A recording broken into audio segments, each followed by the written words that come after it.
l'impact de la guerre en Ukraine, son impact sur le continent africain et sur le monde de façon générale. Nous le savons, c'est une tragédie humaine avec un risque potentiel de dérapage nucléaire, sans compter son impact dramatique sur les économies et en particulier celles des pays en développement comme les nôtres. Nous pensons qu'il faut une désescalade sur le théâtre ukrainien et en tout cas l'Afrique en ce qui la concerne travaillera dans cette perspective de paix, de désescalade et de privilégier le dialogue pour que finalement les Russes et les Ukrainiens puissent trouver une voie de sortie en impliquant bien entendu toutes les autres parties qui agissent sur ce conflit. Sur la question de la réallocation des droits de tirage spéciaux, ou en tout cas de nouvelles allocations, ou de mécanismes à mobiliser, puisque finalement, non seulement depuis le début de la crise Covid, l'Afrique, en dehors de l'initiative COVAX que nous avons saluée, est restée encore en attente de solutions qui doivent faciliter la relance économique du continent. Entre-temps, la crise ukrainienne est venue amplifier par sa nature cette crise, puisque nous avons des tensions sur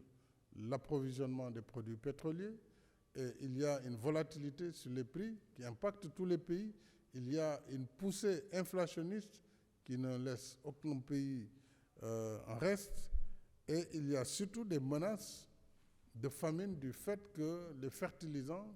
viennent également de la même région, que si les pays affrontent des hivernages sans avoir accès aux fertilisants, évidemment les récoltes seront de mauvaises récoltes, ce qui naturellement va entraîner des situations de famine. Donc c'est dire que nous avons beaucoup de préoccupations et nous espérons que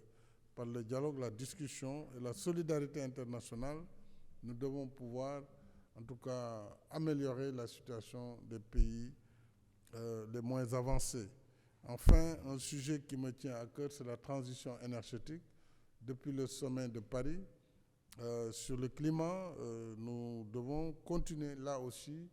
à accompagner les efforts de nos États, qui sont les moins pollueurs, mais qui par contre également sont les victimes les plus grandes des changements climatiques. Et à ce niveau, il faut des solutions et une transition juste et équitable, et privilégiant aussi la mise à disposition des ressources naturelles du continent africain, dont le gaz, pour pouvoir accompagner cette transition énergétique. Nous avons naturellement discuté de la situation politico-sécuritaire en Afrique, en particulier au Sahel. Une situation marquée notamment par la persistance des attaques terroristes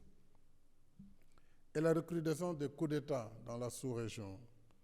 en particulier dans l'espace CEDEAO. La lutte contre le terrorisme nous interpelle tous, pays africains, mais également les pays et institutions internationales comme l'ONU, puisque, nous le savons, le terrorisme est une menace globale. Il faudrait donc une réponse globale pour être efficace dans la lutte.